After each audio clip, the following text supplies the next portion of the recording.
What is up, everybody? It is I, or Xpert, and this is my third time recording this video. I don't know why, but for whenever I try to full screen a tab, it just deletes the frames. I don't know what the fuck happened, but literally this is my third time recording this, and I'm getting annoyed. Okay, so I'm just gonna try to make this real sweet and real simple. Okay, this is the Ragnarok Festival. We are getting Thor. She looks absolutely beautiful. Like, look at this character, bro. Like, what is happening here? Whoever designed this in the Netmarble studio cooked. They cooked fine wine on a stove type cooking. It's crazy how good she looks. I love this design compared to whatever the fuck they did with this Sabana character. Mid for real. Get her out of my face. Slide her over. Get her off the screen. We're here for Thor. Look at this. Look at that. Look at this amazing character design. Beautiful. Funny enough, when I look at this armor, it looks very similar to the outfit that I submitted to the OC characters competition that happened those years back, and how we got that one Brunhild skin. What's the word I'm looking for? I put out two skins, one for Migueldo, one for THOR, and the colorway is very similar to this one, but the outfit itself is a little bit different because mine wasn't as skimpy. Mine was actually like, you know, normal. But it's very funny how it kind of reminds me of the outfit I did for her. Anyways, enough for that rambling. We're here for the character. What am I talking about? And literally, I wish I could tell you what she did. I know what she does very vaguely, but as you can see, global patch notes ain't shit. There is nothing here that tells me what this character does. Not a damn thing. There's not even a tab to show me the ultimate like JP does. So if y'all don't want me to do global patch notes anymore, and y'all just want me to stick to JP patch notes because it actually tells you what the hell's going on, let me know and I will do that. But for now, I just gotta like pretty much no-brain it because I barely remember what she does. But shout out to Amazing on Twitter because he's the only person I can find that actually posted about the actual kit itself. And from what I remember, like, her passive is like she gets Pure Thunder, and Pure Thunder is a damage reduction for everyone of Unknown and Ragnarok characteristics.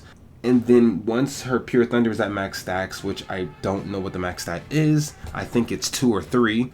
But once she's at the max stats of Pure Thunder, she gets Thunder God's Judgment, which pretty much makes it so for every specific ally on the battlefield that has a buff or debuff, however many buffs or debuffs they own, it increases her stats by 5%, all of her stats by 5%, at a cap of, I don't know what the cap is, I'm gonna be honest. There is a cap, but I don't know what it is. And then it also increases her damage dealt by 4% up to 40%, which is like pretty much the basis of her passive. But Pure Thunder itself gives her a damage reduction, not damage reduction, a damage dealt like absorption thing, which stacks up to 300k, and she also gets a 50% damage increased when she hits someone that's taunting. So yeah, characters like Albedo and Chaos Arthur, they're gonna take a lot of damage from her for sure. Because not only is that her passive, she has 2 single target skills, which they're both crit chance up, so she's not missing a crit. But one of her skills is a crit chance up, and when the skill is used, it ignores 80% of crit defense, which is nutty. And then the other one is when she has Thunder God's Judgment, when she uses the skill, she ignores 100% of crit resistance. That is a beautiful kit. Like, I don't know who cooking in that Netmarble headquarters, but boy, that kit is gonna be nutty. But and then her ultimate is the ultimate. It's broken as hell, and then once she procs it, she's immune to damage. It's ridiculous how crazy that ultimate is, and it's an AoE ultimate, so she's killing everything if you have her more than 2/6.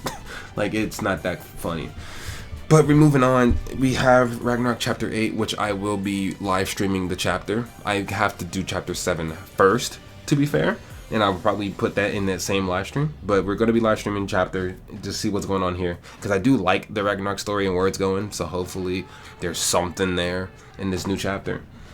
And then her outfits are mid. I don't like any of them. Not even the cool looking hot mama outfit for summer. Like, I'm not a fan of any of them. Her base outfit is literally trumping all 3 of these outfits, period. And then we're moving on to Transcendent Rosvelgar. Now, this is the reason why I'm going to say now that she is a must summon, and that would be because this little passive right here, the Bad Blood effect. If you're using Thor on Rosvelgar for floors 1 to 4, her crit damage is increased by 30% and all of your allies' base stats are increased by 10%. So she's pretty much mandatory. Granted, you could beat this without her, but if you want to have the easiest time, you're going to want to get Thor. It's just that simple. But outside of that, we have Rosvelgar's Orbs and Feathers. These are the 2 items you get for completing Transcendent Rosvelgar, and you need 3 Orbs and 10 Feathers to upgrade a Holy Relic. Now, as you can see here, this is the Holy Relic, and you need 3, 10, you need 5 crystals, and 80 of the triangle that corresponds with the relic that you're trying to upgrade, and then 5 million gold. And once you actually upgrade said relic, it gives you about like a 1.2 times increase on your attack, defense, and HP. So I imagine this will give your character like somewhere between 900 and 1200 CC, somewhere in that ballpark. And then once you have that Holy Relic upgraded and you look for like Holy Relic characters in your search bar, they will have this purple wing that you see on LR Meliodas right here. This will be on their character. So this is a nice little feature that we're finally getting, and it's good that we're actually getting it now, because it's going to be real fun when people start saying, oh, it's power creep and all that extra bullshit. But you know, it is what it is. This is just how the game flows. It's been this way for 3 years plus, so yeah, I'm not surprised. Anyways, we move on. They're bringing Book of Heroes, which will give you some free awakening stuff and free multis. The free multi banner, I have no idea what's on it, because again, global patch notes are ridiculously bad. Like, whoever puts these together is just a joke. But regardless, we're getting 2 banners here, 1 free, 1 Thor, and the free banner is gonna have a lot of free multis you can get, like a lot of them, trust me. But before we get into how many, we're gonna go ahead and talk about this. This is the craziest part to me anyway. First, this card set, which gives God attribute characters 5% basic stats and 10% damage increase. Not the craziest thing ever, but it can stack up pretty nicely when you use characters like Freyr with his Holy Relic that does pretty much the same thing. Well, but this set right here is going to be pretty good. But we get to Hell's Holy Relic. Hell has a new Holy Relic, obviously, and it's probably going to be in Squirrel, duh, or it's going to be a Transcendent Rosvelgar relic, if that's even a thing. I don't think it is. It could be, who knows. But I'm 90% sure this is a Squirrel relic, and what it does, it gives her 10% crit chance and crit damage for each source of pain being her debuff. And it's for each of them on the enemy at a max of 50%, which I don't think that's ever going to happen, because I've never seen a character with 5 sources of pain on them. I'm going to be honest, because everyone in the meta can remove debuffs. So that being very consistent is probably not going to happen. I say you probably have 3 at most on a character. Well, but in addition, every time she uses Undying Shepherd, which is the thing that she does when you are about to kill her and she like gets technically another life, but she's at 0 HP, that's what that is. And so the more ult level you have on your Hell, the better this Holy Relic is going to be, because every time one of those Undying Shepherds is removed, she gets 30% of max HP.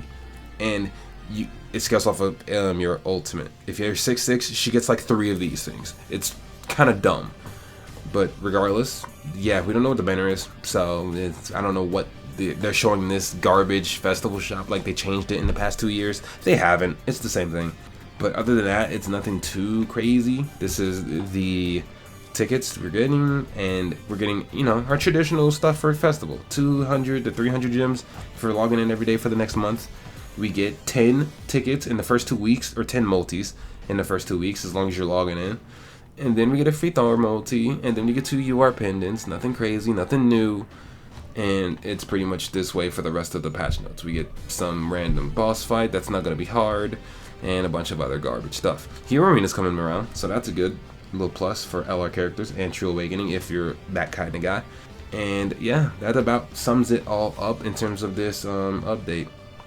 There is a Sabunak skin, but I could care less. But that is a good weapon. Crit chance, crit damage on a weapon, that's pretty good. So if you have Sabunak and you want to min-max, I would imagine most people would get this outfit for that crit chance, crit damage weapon. That's a pretty good fucking weapon. But yeah, everything else here is about the same. So that being said, how am I feeling about this update? I'm gonna say it's a good one, solid 7 out of 10 in my opinion. But am I summoning on this character? Yes, 100%. I am going to summon for this Thor because she is a PvE character. Because for box uses, if you didn't see my last tier list video, I like summoning on characters that actually benefit your box.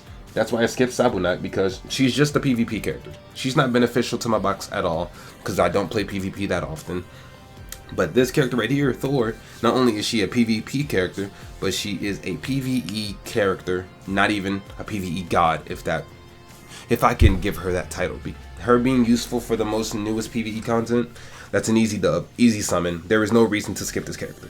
So, that being said, that's going to be the video for today. Be sure to like, subscribe, comment down below how y'all feel about this character and this update as a whole. Be sure, and yeah, we're done. I'm going to go to sleep, okay? I'm stuttering over words. It's 3 in the morning, and I want to kill myself. In game, of course. So, yeah, we'll holler at y'all later. Peace, and have a wonderful day.